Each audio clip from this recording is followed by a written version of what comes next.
मौजूदा वक्त में हिजाब के मुद्दे पर बवाल मचा हुआ है।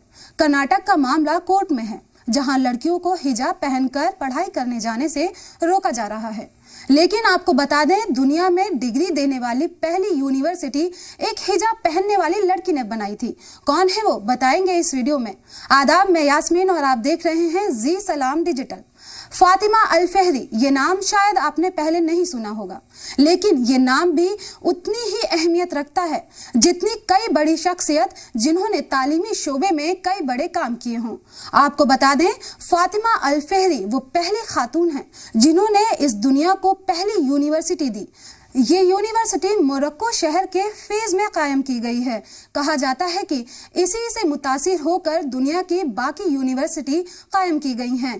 कई रिकॉर्ड्स के मुताबिक ये दुनिया की पहली यूनिवर्सिटी है जहां डिग्री देने का चलन शुरू हुआ। बताया जाता है कि फातिमा ने अपने हिस्से के सारे पैसे इसकी तामीर में लगा दिए थे। ये भी बताया जाता है कि फातिमा ने यूनिवर्सिटी बन जाने तक रोजे रखे थे और जामिया अल कुरआन को पूरी तरह बनकर तैयार होने में 18 साल लगे थे। हालांकि इसके अलावा भी दुनिया में कुछ पुरानी यूनिवर्सिटी थी, लेकिन वहां पर पढ़ाई बंद हो चुकी है। वहीं जामिया अल कुरआन में 1200 साल से पहले से भी लगातार पढ़ाई की जा रही है। ये अरब ममालिक में तालीम का सबसे पुराना मरकज है।